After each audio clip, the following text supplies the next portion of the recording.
The alarm on the bridge screamed before I even opened my eyes.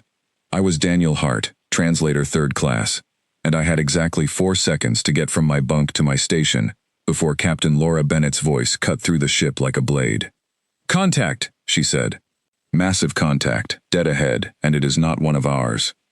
I ran. My boots slammed against the metal floor of the Wanderlust, humanity's first deep space vessel, built for one purpose only: to meet whoever was out there before they decided to meet us on their own terms. We had been drifting through unclaimed space for 6 months, testing engines, testing patience, testing every system twice, because nobody wanted to be the first human crew to die from a loose bolt instead of an alien threat. Now something had found us instead. I reached the bridge and grabbed the edge of my console before my legs even stopped moving. The main screen showed it already, a shape too large to be natural, too smooth to be anything but built. It hung in the black like a blade turned sideways, dark metal catching no light at all, as if it refused to be seen even while filling half our screen. "That is not a ship," said Marcus Doyle, our systems officer, his voice tight. "That is a city." Laura did not look away from the screen. "Options," she said. "We do not have options," Marcus answered. "We have a radio and a prayer." I almost laughed at that, but my throat was too dry. Every simulation we had trained for assumed first contact would come with warning, with distance, with time to prepare a message and rehearse it, until our voices stopped shaking. This alien vessel had appeared less than 2 minutes ago, and it was already close enough that I could see smaller shapes moving along its surface, structures the size of buildings shifting position like a machine rearranging itself. Then it spoke. The sound came through every speaker on the ship at once, deep and layered, like 100 voices trying to become one, and never quite managing it. I did not understand the words, not yet, but the tone needed no translation. It was the tone of something ancient, telling something small, to be afraid. Laura turned to me. "Daniel, work." I pulled up the linguistic array we had built for exactly this moment, a system designed to break down unknown speech patterns and find common ground fast enough to matter. The alien transmission kept looping, the same phrase over and over, patient and heavy, like a judge reading a sentence they already knew we could not appeal. The array chewed through the audio. Numbers scrolled past me, probability trees branching and collapsing, until finally a rough translation crawled across my screen. "We are the Zorathi Empire. You stand before the throne of 1,000 conquered worlds. Kneel or be forgotten." Nobody on the bridge said anything for a moment. I read the words twice to make sure I had not made an error, then a third time because the silence around me had grown strange, thick, almost trembling. "That is quite a greeting," Marcus finally said. Laura ignored him. "Daniel, respond. Formal channel, peaceful intent, standard first contact protocol, exactly as we rehearsed." I nodded, throat tight, fingers already moving across the console to open a return transmission. This was the moment. Every simulation, every late night of memorizing diplomatic phrasing, every argument in the training rooms about how humanity should introduce itself to the galaxy, all of it led to this single message.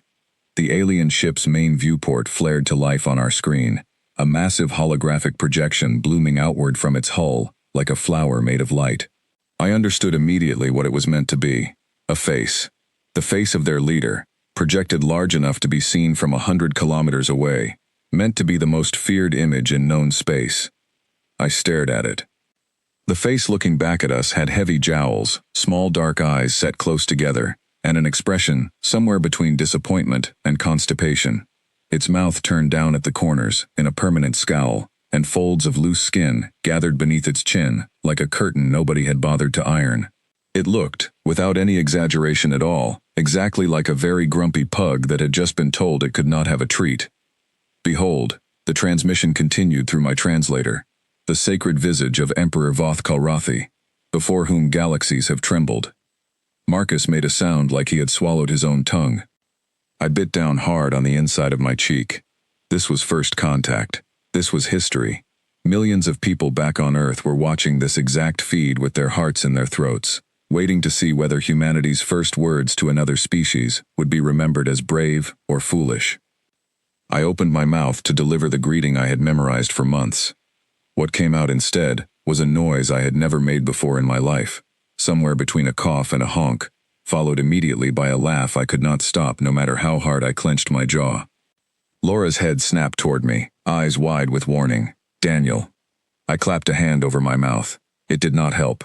Beside me, I heard Marcus make a strangled sound too, and when I glanced at him, his shoulders were shaking, his face turning red, as he stared fixedly at his own console instead of the screen. The alien face on the display continued speaking, unaware or uncaring that its audience was falling apart. "Kneel before the Empire," the translator kept feeding into my ear, "and accept your place among the conquered." I looked at the face again, the jowls, the scowl. The single loose tooth I could now see poking out from beneath its upper lip, like it had wandered in from an entirely different, much less intimidating species. I lost it completely. The laugh tore out of me before I could stop it, loud and undignified, echoing across the bridge.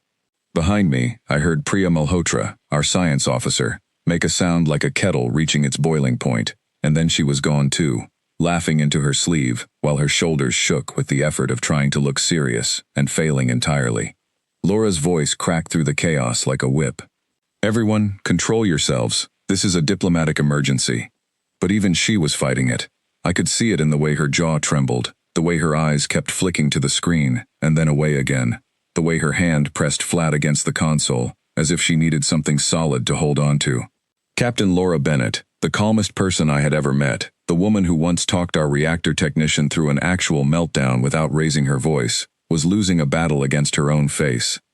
The alien voice continued, oblivious, repeating its demand for submission in that same heavy, patient tone, while on our bridge, a crew of trained professionals slowly came apart at the seams.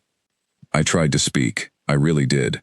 I pressed my lips together, forced air through my nose, tried to remember every single word of the greeting I had rehearsed 100 times in the mirror of my quarters.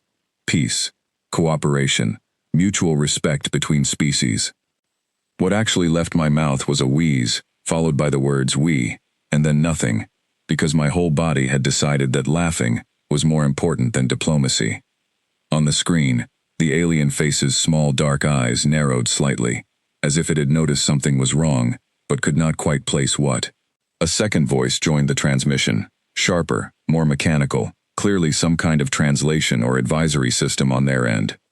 "The humans are producing an unknown vocalization pattern," it said. "Analysis required." That only made things worse. Priya actually slid partway out of her chair, catching herself on the armrest, tears streaming down her face as she tried to force words out between gasping breaths. "I am sorry," she managed. "I am so sorry. I cannot look at it." Marcus had given up entirely and turned his chair completely away from the screen, both hands pressed over his face, his whole body shaking in silence, except for the occasional muffled sound that escaped no matter how hard he tried to hold it in. I forced myself to look at Laura, hoping that seeing her authority might steady me the way it usually did.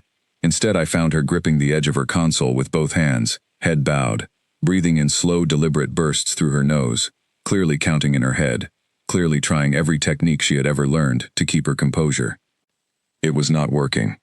A tiny broken sound slipped out of her, quickly swallowed, and then another, and I realized with something like horror and relief all at once that our captain was one heartbeat away from laughing exactly as hard as the rest of us. The Emperor's projected face on the view screen simply stared back at us through it all, unmoving, unaware, jowls hanging heavy and unimpressed, patiently waiting for a response that none of us were currently capable of giving. Somewhere behind me, one of the junior officers whispered, "Is that thing really their Emperor?" And someone else answered, "Yes," and then the whole back half of the bridge dissolved into the same helpless laughter that had already claimed the rest of us. I do not know how long it lasted. It felt like both an instant and an eternity, that strange, stretched-out feeling that comes when your body takes over and your mind can only watch. I gripped my console, pressed my forehead briefly against the cool metal, tried to breathe, tried to remember that I represented an entire species in this moment, and still the laughter kept bubbling back up every time I glanced at that heavy, scowling, jowly face on the screen. The alien transmission finally paused. A long silence stretched across the comm channel, heavier than before, and something about that silence cut through the haze in my chest like cold water. I forced myself upright, wiped at my eyes, and looked at the screen again. The Emperor's projected face had not moved, but the mechanical voice returned, quieter now, almost cautious. Clarification required. Is this vocalization a challenge? Is this a mating display? Is this some form of human distress? I opened my mouth again, and this time, somehow, through sheer effort of will, actual words came out instead of noise. No, I said, my voice still shaking with the effort of holding back another wave. No, it is not a challenge. It is not a mating display. It is not distress. The voice on the other end paused, processing. Then what? It finally asked. Is it? I looked at Laura. She looked back at me, still pale, still trembling slightly, one hand pressed flat against her chest, as if trying to physically hold her composure in place. Behind us, the bridge had gone quiet, except for a few last hiccuping breaths, as everyone fought to pull themselves together. I turned back to the screen, to that heavy, scowling face staring down at us with the weight of 1,000 conquered worlds behind it, and I realized there was no diplomatic phrase in any language I knew that could explain what had just happened. I do not know, I admitted honestly. I think it might take us a while to explain that one. The silence on the other end of the transmission stretched out again, long and uncertain, and somewhere in that silence I understood that humanity's first words to the galaxy had not been a greeting, a treaty offer, or even a simple hello. They had been a room full of people trying, and failing, not to laugh at an emperor's face. And somehow, impossibly, none of us had any idea yet just how much stranger this first meeting was about to become. 3 hours after the laughing incident, I sat in a windowless briefing room with Laura, Marcus, and Priya, waiting for a response from the Empire that might decide whether we lived or died. Nobody spoke.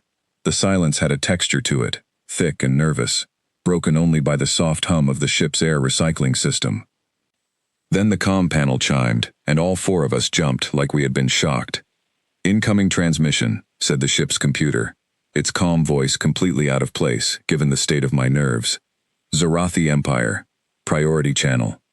Laura straightened her uniform, cleared her throat twice, and opened the channel with a hand that was not quite steady. On screen, the mechanical translator voice returned, along with a new face this time, narrower than the Emperor's, with sharp cheekbones and eyes that studied us like we were something under a microscope. "I am Administrator Kes Thulvain," the voice announced. "I have been assigned to determine what your species did in the presence of the Emperor's image." Laura took a breath. "We meant no disrespect," she said carefully. "Our reaction was involuntary. It is called laughter. It is a natural human response, and it can be triggered by many things, including surprise, joy, or unexpected appearances." Kes Thulvain's narrow face did not change expression, but something in the stillness of it felt like suspicion. "Unexpected appearances," the voice repeated. "Explain." I felt every eye in the room turn to me. As the ship's translator, explaining human behavior to an alien empire was apparently now officially my job, whether I wanted it or not. I stood, my legs slightly unsteady, and stepped closer to the screen. "Administrator," I said, choosing my words as carefully as I could. "Humans laugh when something strikes us as unusual, surprising, or amusing. It is not an insult. It is often the opposite. We laugh at things we find delightful." Kes Thulvain studied me for a long moment. "Delightful," the voice repeated, as if tasting an unfamiliar word. "You found the sacred visage of the Emperor delightful." I opened my mouth, closed it again, and glanced sideways at Laura for help. She gave me nothing but a tight, encouraging nod that clearly meant, "Keep talking, and do not make this worse." I decided honesty was the safest path forward. In human culture, I said, when we see something we did not expect, sometimes our bodies respond before our minds can catch up. It was not meant as disrespect toward your emperor. It is difficult to explain without a demonstration. There was a long pause on the other end. Then Kes Thulvain spoke again, slower this time, almost hesitant, as though the words themselves were unfamiliar territory. "This laughter," the voice said, "does it occur only around images of leaders, or does it happen at other times as well?" "Other times," I said. "Many times. It is one of the most common things humans do." Another pause, longer this time. When Kes Thulvain spoke again, There was something different in the tone, something I could not quite place through the flat mechanical translation, but which felt almost like curiosity fighting its way through years of formality. "I have been ordered to travel to your vessel," the voice said, "to study this behavior firsthand. Prepare to receive a delegation." Laura's eyes went wide, but she recovered quickly. "Of course, Administrator. We would be honored to host you." The channel closed, and the room exhaled all at once. "They are coming here," Marcus said, his voice somewhere between disbelief and panic, "to study our laughing." "I do not think that is a bad thing," Priya said slowly, though she did not sound entirely convinced herself. "It means they are curious instead of angry." Laura turned to me, and I already knew what was coming before she said a single word. "Daniel, you are the one who started this mess. You are the one who is going to explain it to them when they get here." I wanted to argue, but there was nobody else on this ship better suited to the task, and we all knew it. The Zarathi delegation arrived less than a day later, and I spent every one of those hours preparing, pulling together images, recordings, and simple explanations, trying to imagine how you could possibly teach an entire alien species the concept of a joke. When the delegation finally stepped through our airlock, I understood immediately why Kes Thulvain's voice had sounded so careful, so controlled. There were 4 of them, tall and thin, with skin like polished stone, and faces that held themselves in perfect stillness, as though even the smallest movement might be considered improper. They walked in formation, eyes forward, expressions locked into something between solemn and grim. "Welcome aboard the Wanderlust," Laura said, extending a hand in greeting, though none of the Zarathi reached back to take it. "I am Captain Laura Bennett. This is Daniel Hart, who will be leading your orientation." Kes Thulvain inclined their heads slightly, the closest thing to a greeting they seemed willing to offer. "We are prepared to observe," the voice said through the translator built into a device at their collar. "Proceed." I led them to a small conference room I had prepared earlier, screens set up along one wall, a handful of simple recordings queued and ready. My hands were sweating. I had given plenty of briefings before, but never one where the entire audience had no concept of what I was about to show them. I decided to start slow. "Humor," I explained, "often comes from surprise, from things not matching what we expect. I want to show you something simple first." I played a short recording, a clip from an old human comedy show, a man slipping on a patch of ice and landing in a pile of snow, completely unharmed, immediately standing back up with an expression of pure indignation directed at the ice itself. The 4 Zarathi watched in complete silence. Not a flicker of movement crossed any of their faces. I felt my stomach sink. "That was humor," one of them finally said, their translator voice flat and unimpressed. "He experienced physical failure. This is a display of weakness, not delight." I tried again, choosing a clip of 2 children playing an elaborate prank on their unsuspecting father, hiding behind furniture, holding back giggles, the father's exaggerated shock when he discovered them. Again, nothing. The Zarathi exchanged glances that I could not read at all, their expressions still carved from stone. "This is inefficient deception performed by juveniles," Kes Thulvain observed. "Why would this create the response you described?" I was starting to sweat through my collar. Every example I tried landed the same way, met with careful, clinical analysis instead of anything resembling amusement. I began to wonder if humor really was something unique to humans after all, something that simply could not translate across the gap between our species. Then, almost out of desperation, I remembered something completely unrelated to my prepared material, a personal video file still open on my tablet from earlier that morning, something my sister had sent me before we left orbit, a short compilation of animals doing ridiculous things, a cat startled by a cucumber, a dog wearing an oversized hat and walking sideways into a wall, a parrot repeating an argument between its owners, in an exaggerated, judgmental tone. I had not meant to show it.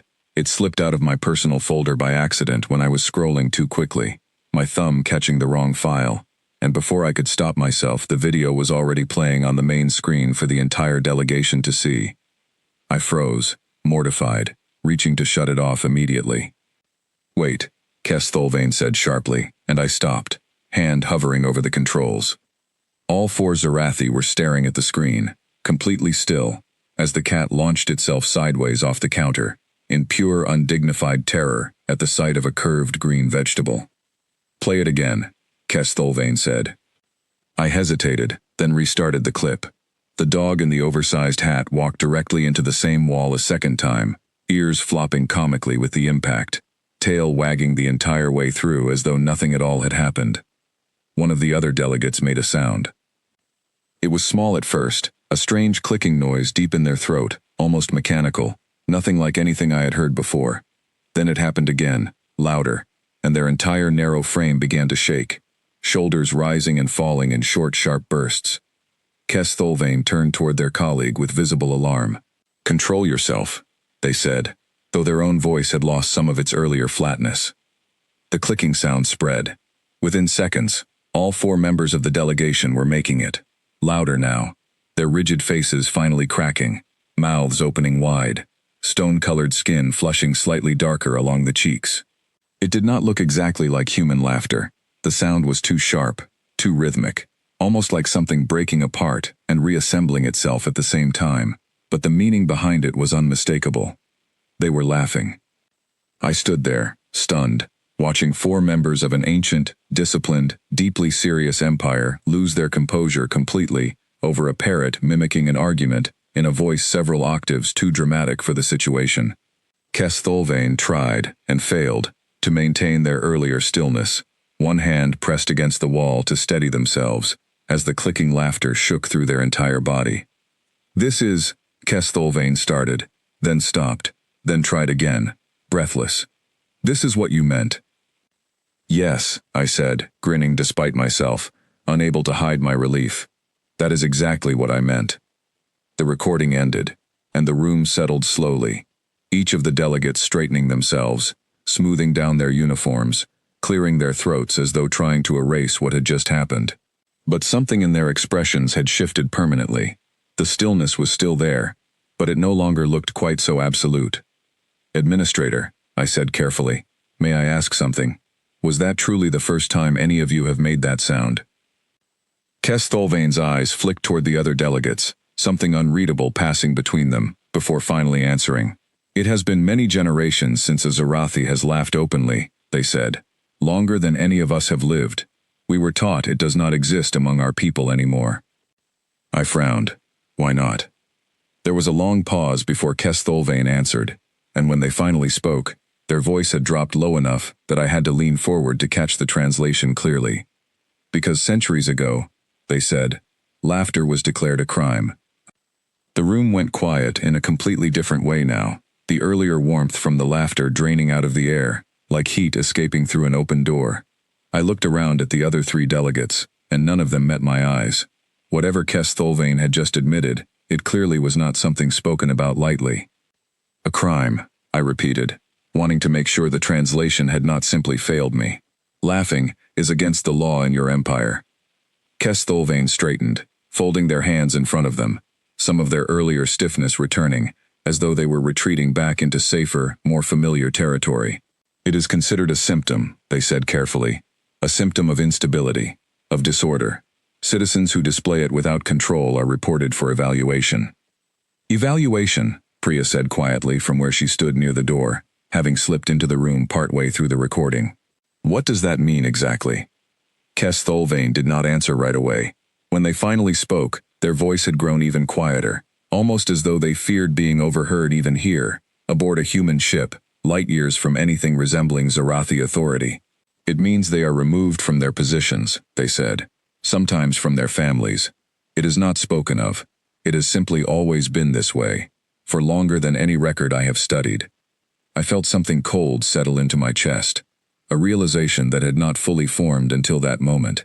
This was not simply a species that had never developed a sense of humor. This was a species that once had one, and had it taken away from them, so thoroughly, and for so long, that most of them did not even know it was missing. "Why?" I asked. "What happened?"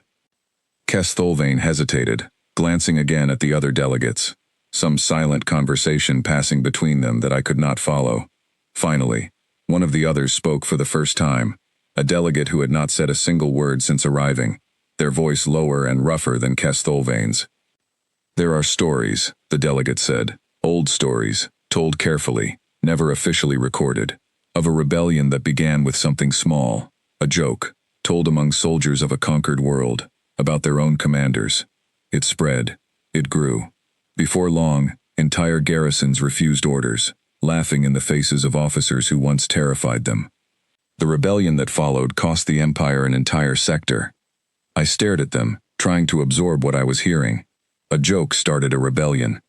Not the joke alone, Kes Thulvain said quickly, as though needing to correct the record even now, out of old habit. But the Empire's historians decided it was the beginning. That laughter loosened the grip of fear that held the Empire's rule in place.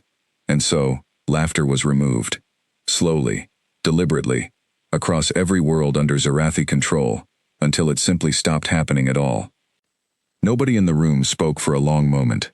I thought about the Emperor's face on our screen just a day earlier, that heavy, grim scowl, the complete absence of anything resembling warmth in his projected image, and I understood suddenly that it was not simply his natural expression.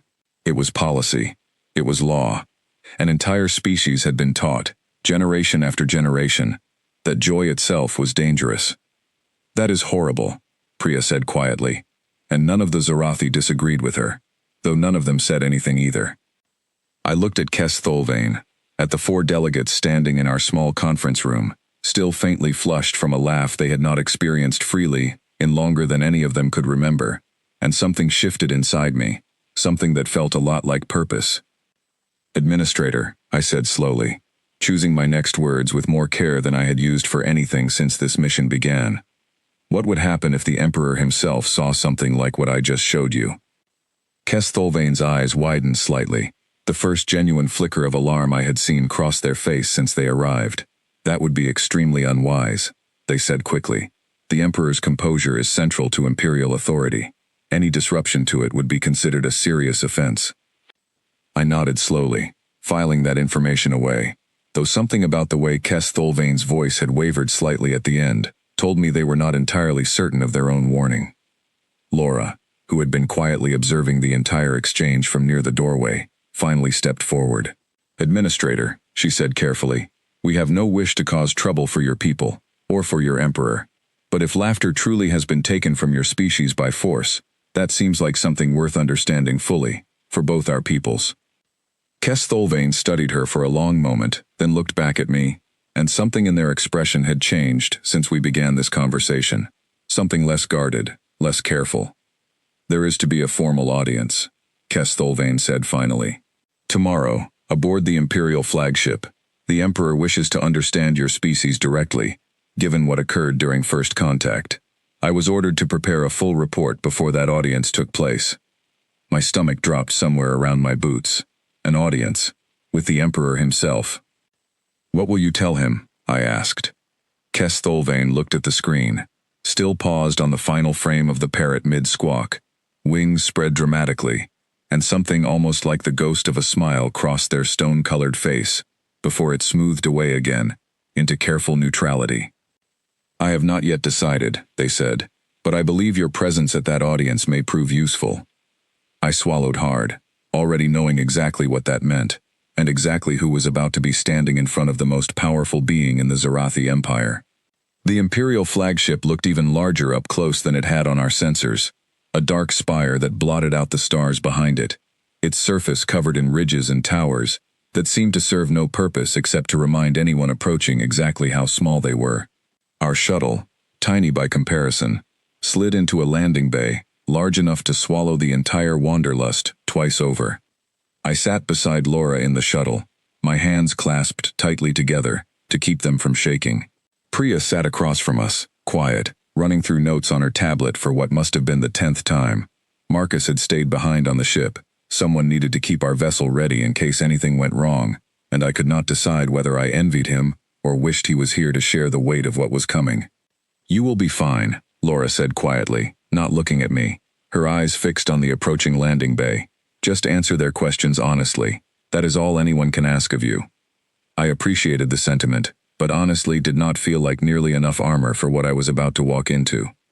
The shuttle touched down with a soft hiss, and the doors opened onto a landing bay lit with a cold blue light, rows of armored guards standing in perfect formation along either side of a long corridor.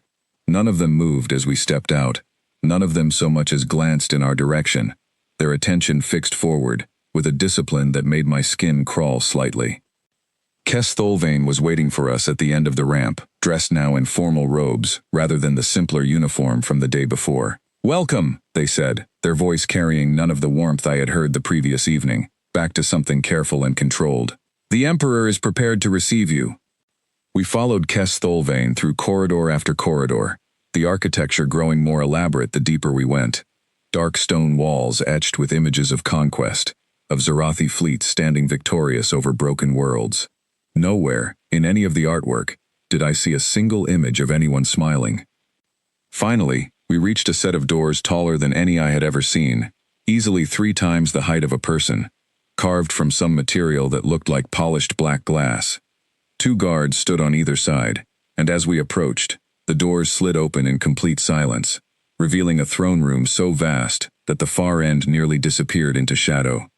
The Emperor sat at the center of it all, elevated on a platform of dark stone, his heavy jowled face exactly as unimpressive up close as it had been on our view screen, though something about seeing it in person made the whole scene feel far more serious than it had when we were laughing at a projection from the safety of our own bridge. "Approach," said a voice from somewhere near the throne, though it did not come from the Emperor himself. I noticed then a smaller figure standing just beside the platform, robed in deep red, clearly some kind of translator or advisor. Laura led the way, and I followed close behind, forcing my spine straight, forcing my expression into something resembling calm, even though my heart was hammering against my ribs hard enough that I was half convinced everyone in the room could hear it. We stopped at a respectful distance from the throne, and for a long moment nobody spoke. The Emperor studied us with small dark eyes, his heavy face unreadable, and I found myself holding my breath, waiting for judgment. "You are the ones," the translator finally said, relaying the Emperor's words, "who could not control yourselves in the presence of my image." Laura stepped forward slightly. "Your Majesty," she began, "we offer our sincere apology for any disrespect caused. Our reaction was not intended as an insult."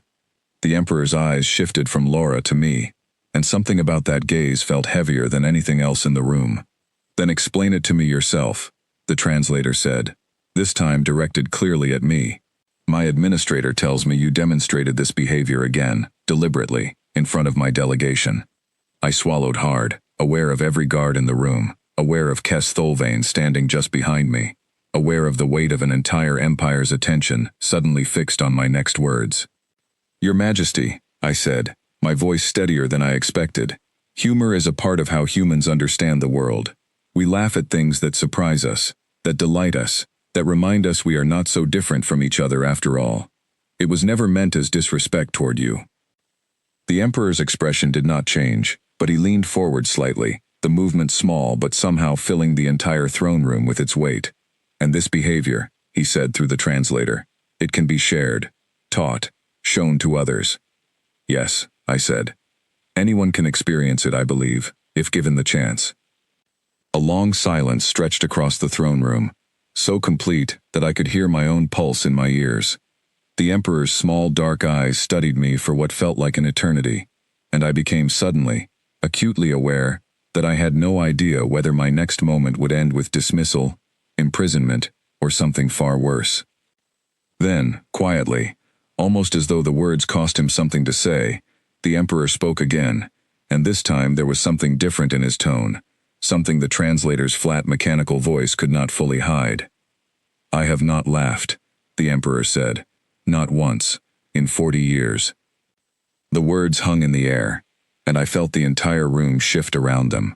Guards who had not moved a muscle since we arrived, now standing just slightly less rigid, as though even they had never heard their Emperor say anything so personal. Kes Thulvain's earlier warning echoed in my mind, that any disruption to the Emperor's composure would be considered a serious offense, and yet here he was, admitting something that sounded almost like grief, in front of his own guards, in front of strangers from another world entirely. "Your Majesty," Laura said carefully, "why not?" The Emperor's heavy face turned toward her, and for the first time I saw something in his expression that was not simply grim authority, something closer to exhaustion, the kind that settles into a person after carrying the same weight for far too long. Because an emperor who laughs, he said slowly, is an emperor who can be mocked. And an emperor who can be mocked can be questioned. And an emperor who can be questioned can be replaced. This is what I was taught, from the moment I was old enough to understand what my throne required of me. Nobody in the room spoke. Even Kes Thulvain, standing just behind me, had gone completely still, as though holding their breath along with the rest of us.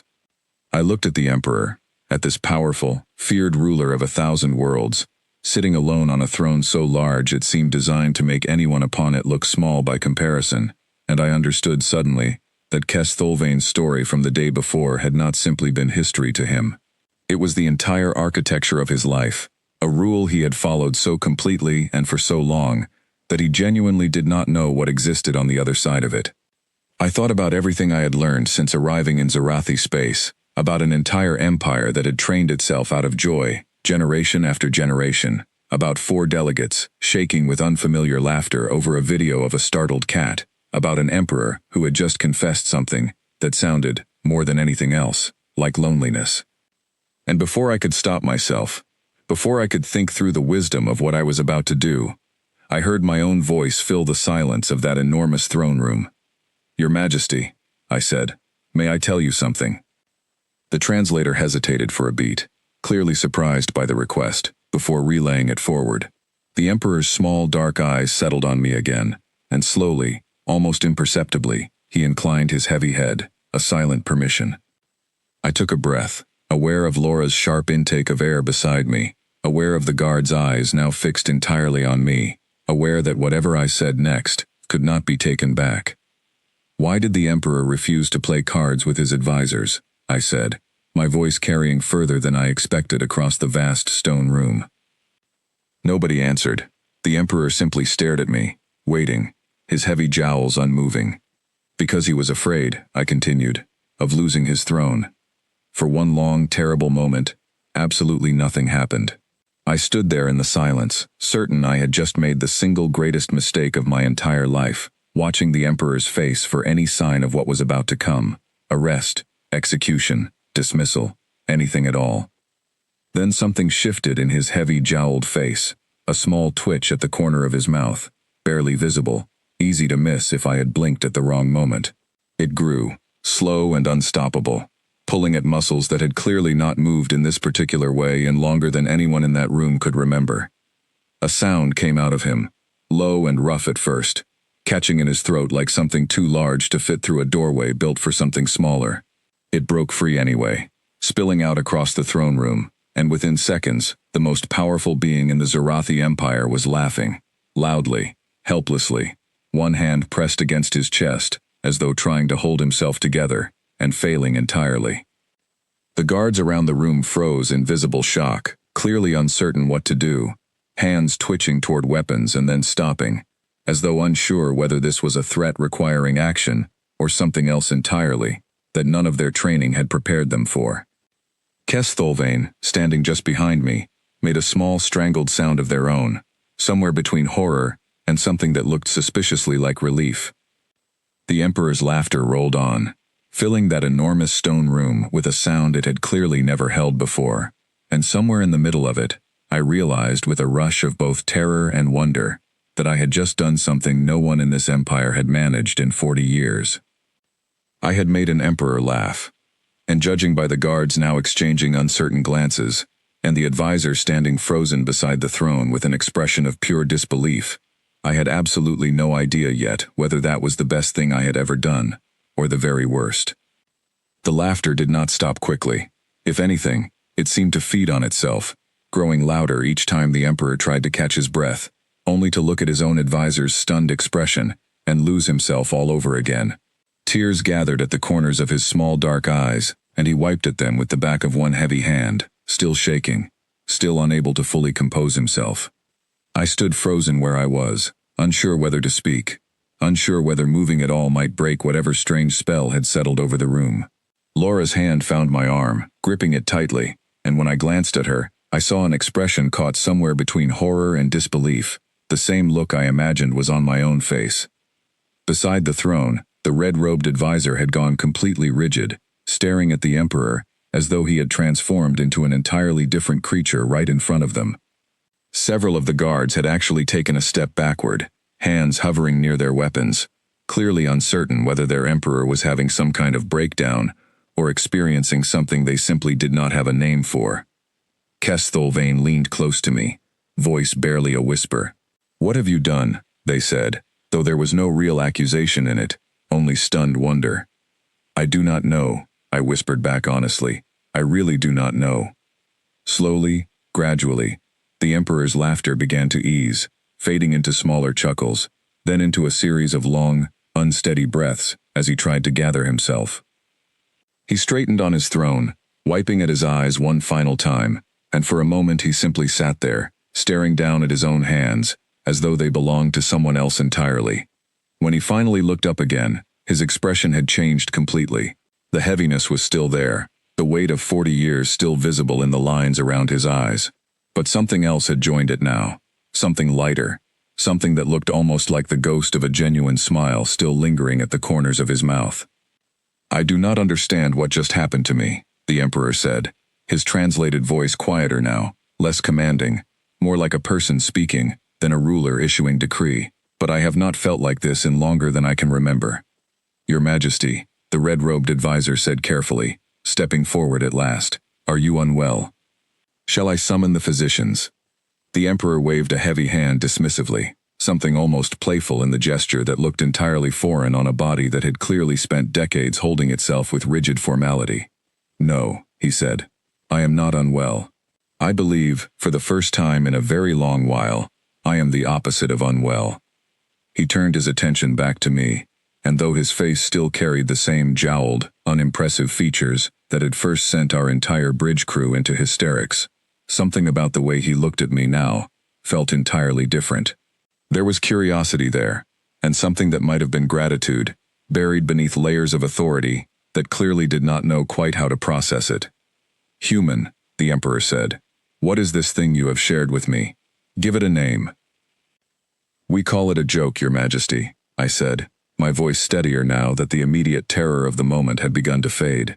"A short story, or statement, built to surprise you at the end, to catch your mind expecting one thing, and give it another instead." The Emperor considered this for a long moment, his heavy brow furrowing slightly in thought. "And humans do this often?" he asked. "Share these jokes with one another?" "Constantly," Laura said, finding her voice again beside me. "It is one of the most common things we do. Strangers can become friends over a shared joke. Families pass them down for generations. It is woven into nearly everything we do." The Emperor's gaze drifted away from us, toward the vast empty space of his own throne room, toward the guards still standing frozen in their formations, toward Kestholvain and the red-robed advisor, both watching him with expressions caught somewhere between concern and awe. "And yet my own people cannot do this," he said quietly, more to himself than to any of us. "Have not been permitted to do this, in longer than anyone living can remember." Kestholvain shifted uncomfortably but said nothing, clearly aware that whatever came next was far above the authority of an administrator to influence. The Emperor sat in silence for what felt like a very long time, his small dark eyes distant, lost in thought that none of us could follow.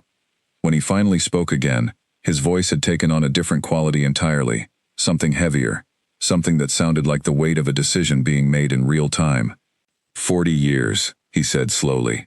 40 years I have carried this throne exactly as I was taught, believing that any crack in my composure was a crack in the empire itself, and in a single moment, a human, a stranger from a world I did not know existed until 2 days ago, has shown me something my own advisors were too afraid to ever offer me. "Your Majesty," the red-robed advisor began, clearly alarmed at the direction this was heading. "The laws regarding public displays of levity exist for reasons of stability. They have protected the empire for centuries." "They have protected the throne," the Emperor corrected, his voice sharper now, more commanding, though still carrying that unfamiliar lightness beneath it. "Whether they have protected the empire itself is a question I find myself asking for the first time in my reign." The advisor fell silent, clearly unwilling to argue further in front of witnesses, though the tension in his posture made it obvious he had far more to say if given the opportunity in private. The Emperor turned his attention back to me, and something in his expression had settled into something resembling resolve. "Human," he said. "I wish to understand more of this. Not simply as an amusement, but as something I believe my empire may have lost far too much in giving up." I glanced at Laura, unsure exactly what was being asked of us, and she gave a small, encouraging nod, clearly trusting me to navigate whatever came next. "Whatever you wish to know, Your Majesty," I said carefully, "we would be glad to share." The Emperor rose slowly from his throne, an action that visibly startled every guard in the room, several of them straightening immediately, clearly unaccustomed to their ruler moving without ceremony or announcement. He descended the steps of the platform himself, something I got the distinct impression he had not done in a very long time, and stopped only a short distance from where I stood. Up close, without the elevation of his throne exaggerating his presence, he looked almost ordinary, tired in the particular way that comes from carrying something heavy for far too long. "Tell me another," he said quietly. "Just for me." I felt Laura's grip tighten on my arm again, a silent warning, but I understood the risk already, understood that whatever line existed between charming an emperor and endangering an entire diplomatic mission was one I was about to walk directly along. I thought quickly, searching for something simple, something that would not require complicated explanation, something that might land the way the animal video had landed with the delegation the day before. "Your Majesty," I said, "why did the guard refuse to arrest the shadow?" The Emperor's brow furrowed slightly, waiting. Because he could never quite catch it. For a moment, nothing happened, and my stomach dropped, certain the joke had simply failed to translate properly, certain I had just embarrassed myself in front of an entire throne room for nothing. Then the Emperor's mouth twitched again, that same unstoppable pull at the corners, and a short, surprised laugh burst out of him, quieter than before but no less genuine. Around the room, I noticed several of the guards exchanging glances, something shifting subtly in their rigid postures, as though watching their emperor laugh twice in one day had already begun to alter something fundamental in how they understood their own world. Kes Tholvain, standing just behind me, let out a breath I had not realized they were holding, and for the first time since we had met them, their stone-colored face carried something that looked unmistakably like hope. "I do not know what history I have just witnessed," Kes Tholvain murmured quietly, mostly to themselves, "but I suspect it will not stay confined to this room for long." They were right. I just did not yet understand how right they truly were, or how quickly the entire empire was about to find out exactly what had happened aboard the flagship that day. The audience with the Emperor had been recorded, every second of it, and I had not thought to ask whether that recording would remain private. By the time our shuttle docked back aboard the Wanderlust, Marcus was already waiting for us at the airlock, his face pale, his tablet clutched tightly in one hand. "You need to see this," he said, before either Laura or I could even remove our boots. He turned the tablet toward us, and there it was, already spreading across every channel the Empire's communication network could reach. The Emperor, laughing openly on his own throne, tears in his eyes, his composure completely undone in front of guards, advisors, and now, apparently, an audience of untold billions across 1,000 conquered worlds. "Someone leaked it," Marcus said, "or it was never private to begin with. Either way, it is everywhere now." I felt my stomach drop somewhere around my boots. This was not the quiet cultural exchange I had imagined, a careful introduction of humor between two species learning to understand each other. This was an unfiltered broadcast of the single most feared figure in known space, breaking into helpless laughter in front of a stranger from a world nobody in the Empire had heard of 2 days earlier. Laura's jaw tightened. "How bad is the reaction?" she asked. Marcus scrolled through his tablet, and his expression only grew more troubled with each passing second. "It depends on which world you ask," he said. "Some systems have gone completely silent, like they do not know how to respond. Others are already celebrating in the streets. And a few," he paused, glancing up at us, "a few are treating this as an act of war." "An act of war," I repeated, my voice cracking slightly on the words. Marcus nodded grimly. "There is a faction," he said. "Military commanders mostly, hardliners who built their entire careers on the old laws. They are calling humanity a biological threat, something designed to destabilize the Empire from within." I sank into the nearest chair, my head spinning. 2 days ago I had been a translator whose biggest worry was mispronouncing a diplomatic greeting. Now I was apparently being blamed for destabilizing an interstellar empire with nothing more than a pun about shadows. Priya, who had been quietly monitoring incoming transmissions from a nearby console, suddenly sat up straighter. "Something is happening," she said. "Multiple channels, all requesting direct contact with our ship." "Put the strongest signal through," Laura said. The screen flickered to life, and Kes Thulvain's face appeared, though they looked nothing like the composed administrator who had greeted us the day before. Their stone-colored skin had lost some of its usual color, and their eyes carried the particular exhaustion of someone who had not slept in far too long. "Captain Bennett," they said quickly, without any of their usual formal preamble, "I must speak with Daniel Hart immediately." I stepped forward, my heart hammering. "I am here," I said. Kes Thulvain's expression tightened further. "There is a faction within the Imperial Council," they said, "led by General Vrath Ossendel, that is demanding you be handed over for what they are calling formal evaluation." I remembered that word from our earlier conversation, evaluation, the careful term Kes Thulvain had used to describe what happened to citizens found guilty of displaying unauthorized laughter. My mouth went dry. "They believe your species has weaponized humor," Kes Thulvain continued, "that this laughter is some kind of psychological tool designed to undermine Imperial authority. General Ossendel has already begun mobilizing forces near the border, citing this as sufficient justification." Laura stepped forward, her voice tight with controlled anger. "This is absurd," she said. "A single moment of unexpected laughter is not an act of aggression. Try telling that to a general who has spent his entire career believing that laughter itself is the enemy," Kes Thulvain said grimly. "He does not see a diplomatic incident. He sees confirmation of everything he has always feared." I felt sick. This was so far beyond anything I had imagined when I stumbled through my first attempt at translation only 2 days earlier. "What happens now?" I asked.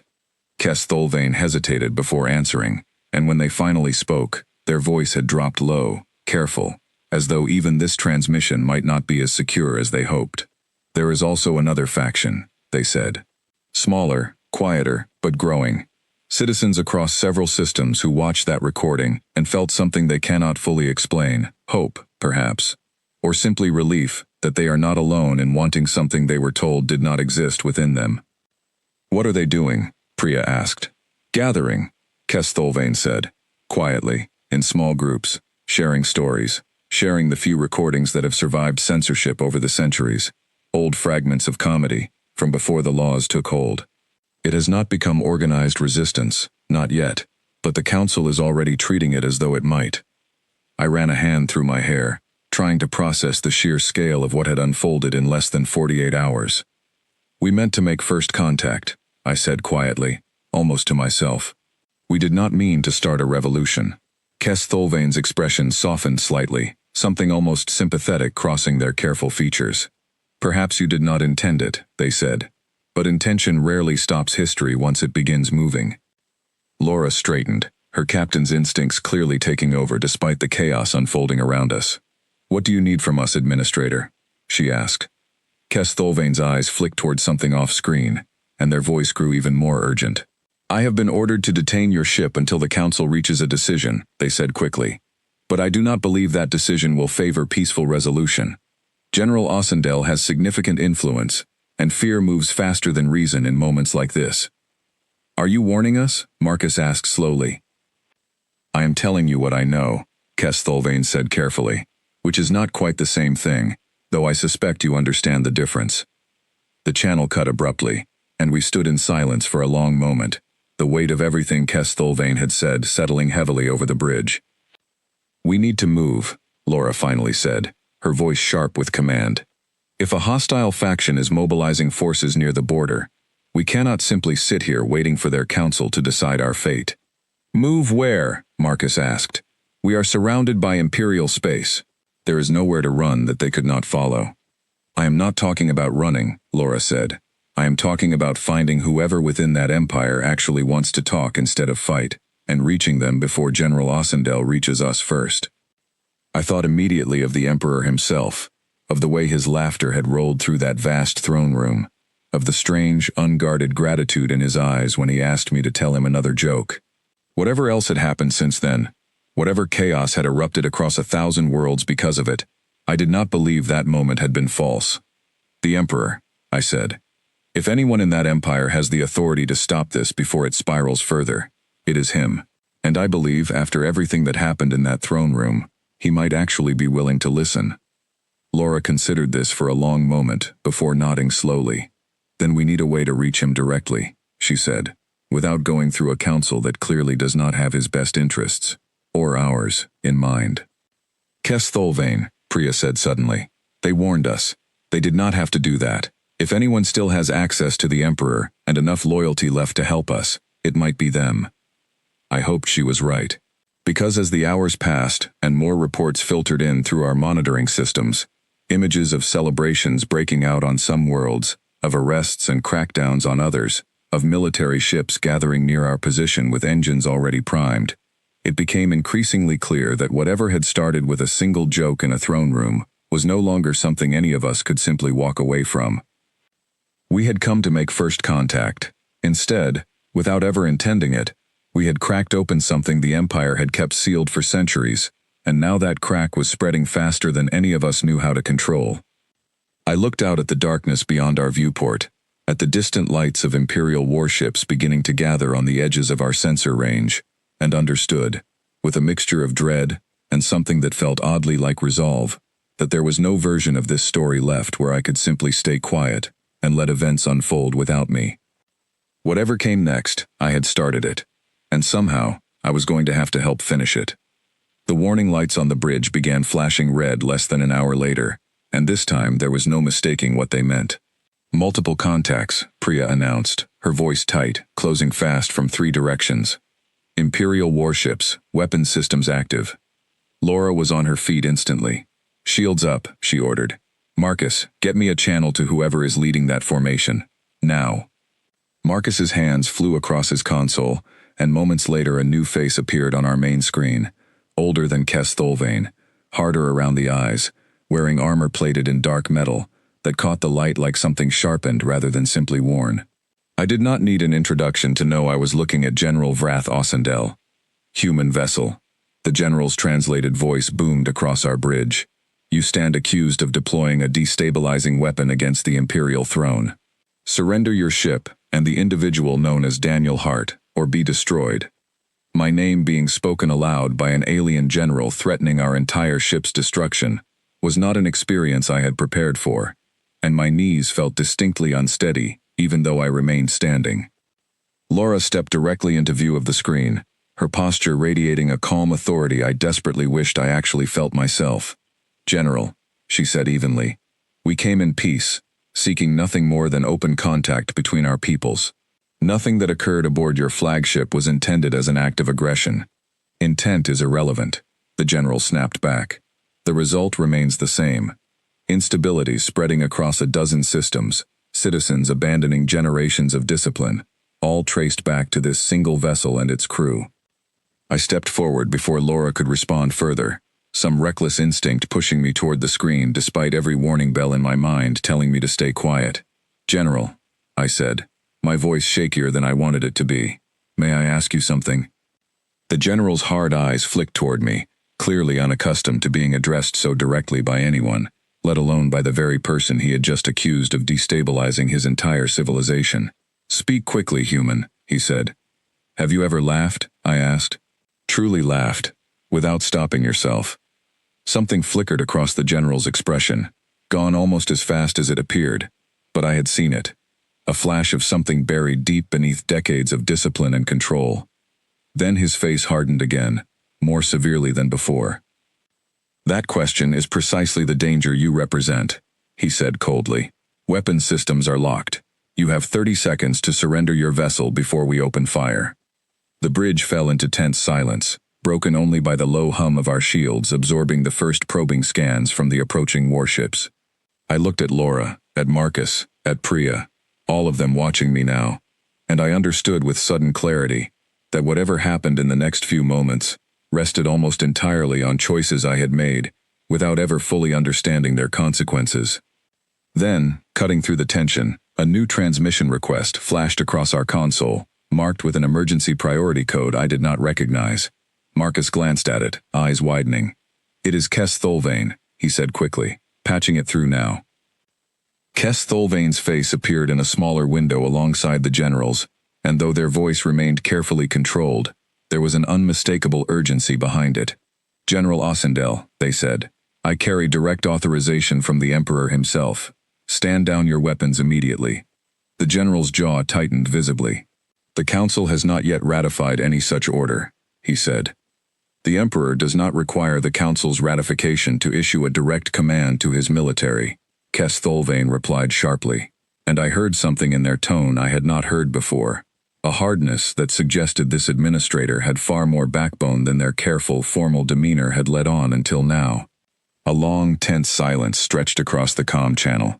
The general's expression caught somewhere between fury and calculation, clearly weighing the risk of defying a direct imperial order against everything he believed about the threat we represented. Finally, with visible reluctance, he spoke again. "This is not finished," he said, his voice low and dangerous. "But I will not defy the Emperor's direct command. Weapons stand down. For now."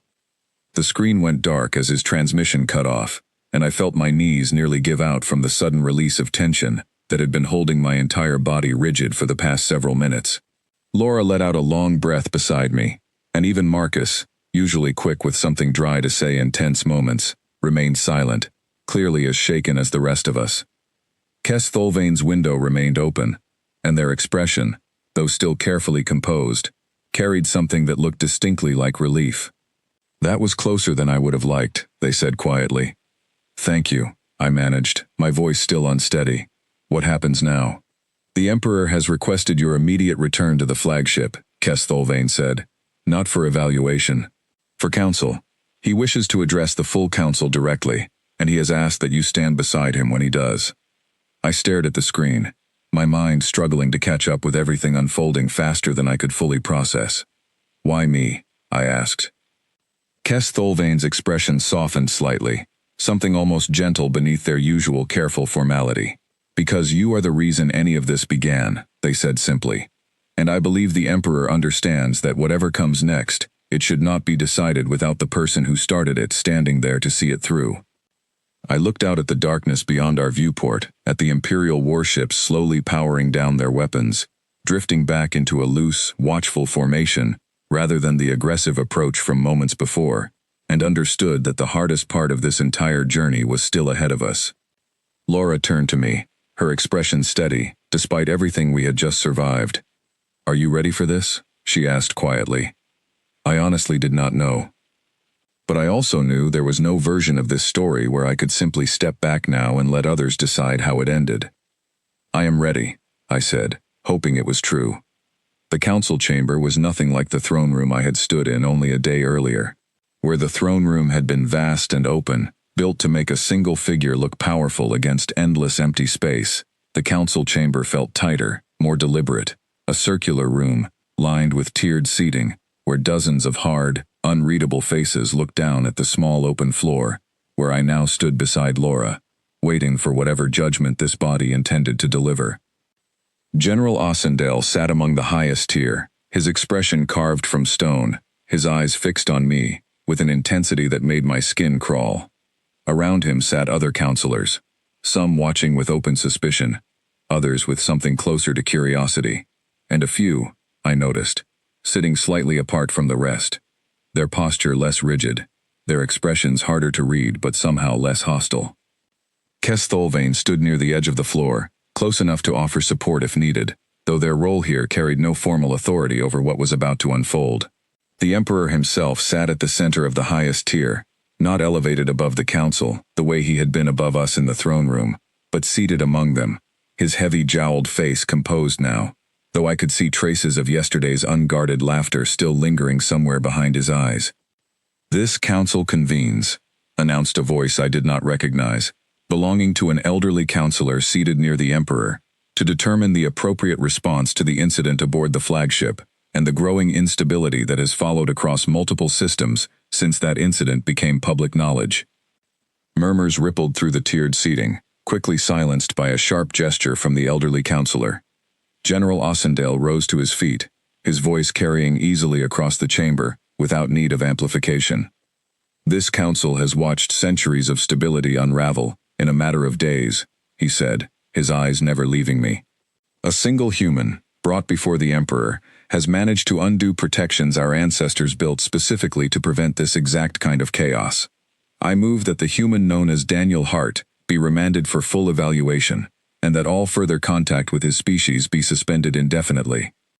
Several councillors nodded in agreement, their faces set with the particular certainty of people who had spent their entire lives believing in the correctness of the system that shaped them. My stomach twisted painfully, and I felt Laura's hand brush against my arm, a small, steadying gesture that did little to calm the roaring in my ears. Before anyone could second the motion, the Emperor raised a single hand, and the entire chamber fell instantly silent. Decades of ingrained deference asserting itself even now, even after everything that had changed. I would like to hear from the human first, the Emperor said, his voice calm, measured, carrying none of the raw, unguarded laughter from the day before, though something in his eyes suggested that moment had not been forgotten. Before this council decides his fate, and by extension, the fate of contact with his entire species. General Ossendel's jaw tightened, but he said nothing, sinking back into his seat with visible reluctance. The Emperor's gaze settled on me, and I felt the full weight of every eye in that chamber turn with him. "Speak, Daniel Hart," he said. "Tell this council what you told me." I stood there for a long moment, my mind racing through every possible argument I had prepared during the journey back to the flagship, careful diplomatic phrases about mutual understanding, about the value of cultural exchange, about humanity's peaceful intentions. All of it suddenly felt hollow standing in front of this room, full of faces trained for centuries to distrust exactly the kind of thing I represented. I thought instead about Kes Thulvain's stone-colored face, cracking with unfamiliar laughter over a startled cat. I thought about the Emperor, alone on his throne, confessing 40 years of silence in a voice that sounded more like grief than pride. I thought about General Ossendel's brief, buried flicker of something human behind his hardened eyes when I had asked whether he had ever truly laughed. And I understood, standing there in that circular chamber full of rigid, unreadable faces, that careful diplomatic language was not what this room needed from me. This room needed exactly what the throne room had needed a day earlier, something that could not be argued against or dismissed with policy and precedent. "Councillors," I said, my voice steadier than I expected, "before you decide whether my species poses a threat to your stability, may I ask a question of this council itself?" The elderly councillor exchanged a glance with the Emperor, who gave a small, permissive nod. "Proceed," the elderly councillor said, though clearly wary of what might come next. "Why did the council refuse to elect a new leader?" I asked, letting the question hang in the tense silence of the chamber. Nobody answered. Dozens of hard, suspicious faces stared back at me, waiting, and I felt General Ossendel's eyes narrow further, clearly bracing for whatever came next, as though it might be some kind of coded threat, because they could never agree on anything long enough to finish the vote. For a moment, absolute silence held the chamber, so complete I could hear my own heartbeat pounding in my ears. I had aimed the joke directly at the one thing this entire room understood better than anything else, the endless, grinding formality of their own governing process, the same rigid structure that had kept them locked in centuries of unchanging tradition. Then, from somewhere in the upper tiers, a single sharp bark of laughter broke free, quickly clamped down, but too late to fully suppress. Another followed, and then another, spreading outward like a fire finally given permission to burn after being smothered for far too long.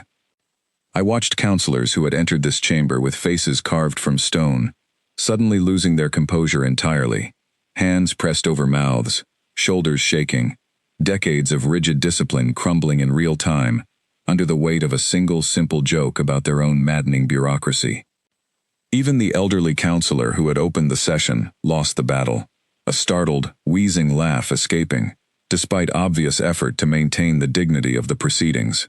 Kes Thulvain, standing near the floor, was laughing too, openly now, without any of yesterday's careful restraint. I looked toward General Ossendel, bracing for fury, for the same cold rejection he had shown aboard our ship only hours earlier. Instead, I found him staring down at his own hands, his hardened expression finally cracking, a short, disbelieving laugh escaping him before he could stop it. followed immediately by an expression of pure shock, as though he had just discovered some part of himself he genuinely did not know still existed. The Emperor watched it all from his seat among the council, and slowly, unmistakably, a smile spread across his heavy-jowled face, wide and unguarded, nothing like the composed authority he had carried in every image broadcast across 1,000 worlds. "This," he said finally, once the laughter had begun to settle, once counselors were wiping at their eyes and exchanging bewildered glances with colleagues they had known for decades, but perhaps never truly seen laugh before. "This is what we lost." General Ossendale rose slowly to his feet, his earlier hard certainty visibly shaken. "Your Majesty," he began, his voice less steady than before, "I still believe there are risks that must be considered." "There are always risks," the Emperor said, cutting him off gently but firmly. "Risk did not disappear from this empire when we removed laughter from our people. It simply changed shape. We traded the risk of instability for the risk of an entire civilization forgetting what joy felt like. I am no longer certain that was ever a fair exchange." The chamber fell quiet again, though this silence carried a completely different weight than before, thoughtful rather than tense, uncertain rather than hostile. "I do not propose we abandon order entirely," the Emperor continued, rising from his seat and stepping down toward the open floor where I stood, a gesture that visibly startled several counselors who clearly were not accustomed to such informality. "But I propose that this council reconsider laws built on a fear centuries old, laws that punished an entire species for the actions of a single rebellion long since resolved." He stopped in front of me, and up close, his heavy-jowled face carried none of the intimidation it once had, only something that looked remarkably like gratitude. "Daniel Hart," he said, "you did not come to this empire as a conqueror, nor as a threat. You came as a stranger who accidentally reminded us of something we had forgotten we were missing." I did not know what to say, so I said nothing, simply meeting his gaze as steadily as I could manage. "I move," the Emperor said, turning back to address the full council. "That formal contact and cultural exchange between our empire and the human species continue, under my direct authority and protection. And I move further, that the laws prohibiting displays of levity among our own citizens be reviewed, beginning with this very council, effective immediately." Murmurs spread through the chamber again, though this time they carried something closer to cautious excitement than fear. General Ossendale remained standing, his expression a complicated mixture of reluctance and something that looked almost like relief at finally being permitted to set down a weight he had carried far too long without ever questioning why. "I second the motion," Kestholvain said clearly from the floor, their voice carrying a confidence I had not heard from them before. One by one, hesitantly at first, and then with growing certainty, other councillors added their voices in agreement, until finally, General Ossendale, after a long pause, nodded stiffly as well, unwilling perhaps to be the sole voice standing against a room that had just shared something none of them had experienced together in longer than any of them could remember. "The motion carries," the elderly councillor announced, his voice still slightly unsteady from his earlier laughter. "Contact continues, and this council will reconvene to review the laws in question, beginning tomorrow." The chamber slowly began to empty, councillors filing out in small clusters, many of them still exchanging quiet, disbelieving smiles, some pausing to glance back at me with expressions I could not fully read, curiosity, wariness, and something that might have been the beginning of hope. The Emperor remained beside me until the chamber had mostly cleared, and when he finally spoke again, his voice had returned to something quieter, more personal than the formal declarations of moments before. "I do not know what shape this will take in the years ahead," he admitted, "whether my people can fully reclaim something taken from them so long ago, but I believe, because of you, we will at least be permitted to try." I nodded, throat tight with an emotion I did not fully have words for. "I hope it is worth it, Your Majesty," I said honestly. The Emperor's mouth curved into something that was no longer a rare, startled crack in his composure, but something softer, more natural, a small genuine smile that looked as though it belonged there. "I believe it already is," he said. Kestholvain found me just outside the council chamber, as the last of the councillors filtered away down the long stone corridor, their voices still carrying traces of that startled, unfamiliar laughter, softer now but unmistakably real. They stopped in front of me, and for a long moment neither of us spoke, the weight of everything that had just happened settling slowly over both of us in the sudden quiet.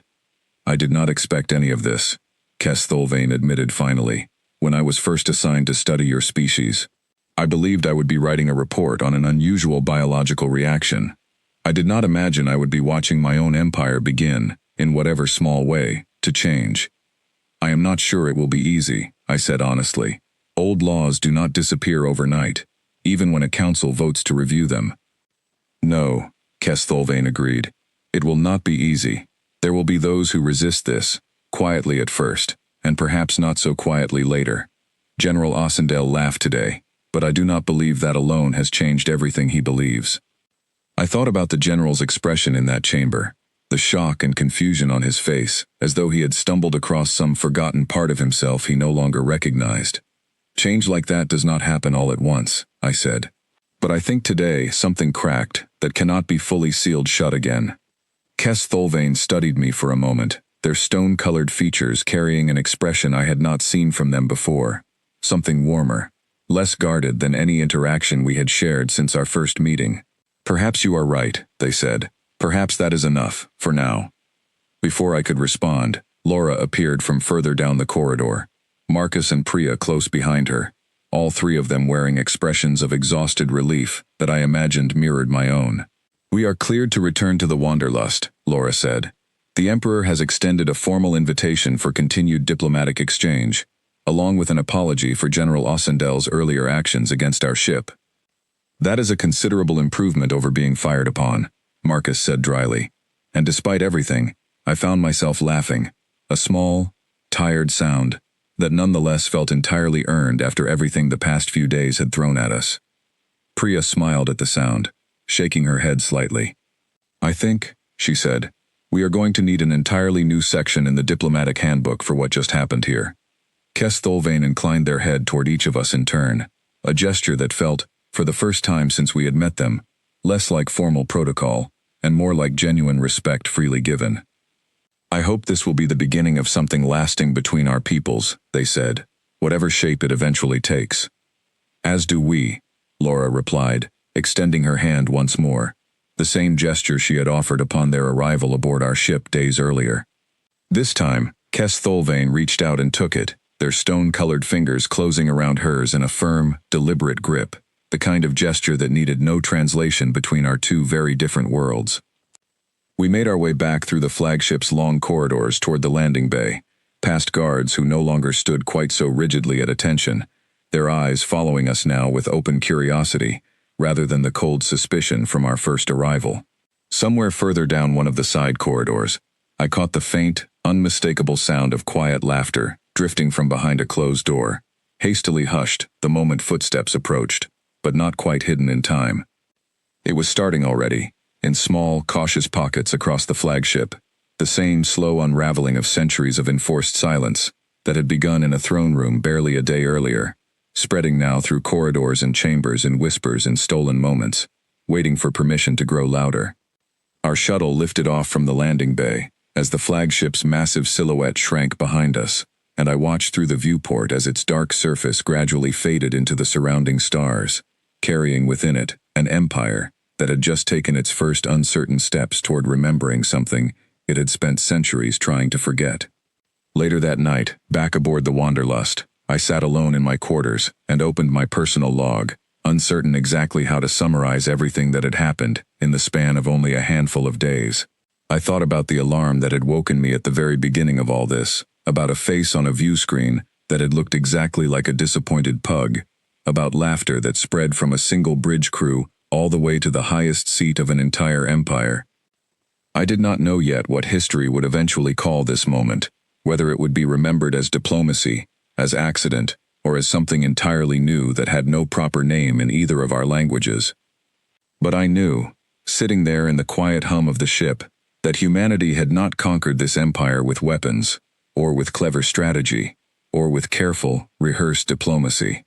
We had conquered it, in the strangest and most unexpected way imaginable, simply by being unable to keep a straight face. I closed my log, leaned back in my chair, and for the first time since this entire journey began, allowed myself to laugh quietly, freely, without fear of what it might mean. Somewhere out among 1,000 worlds that had spent centuries forgetting how, an empire was slowly beginning to remember.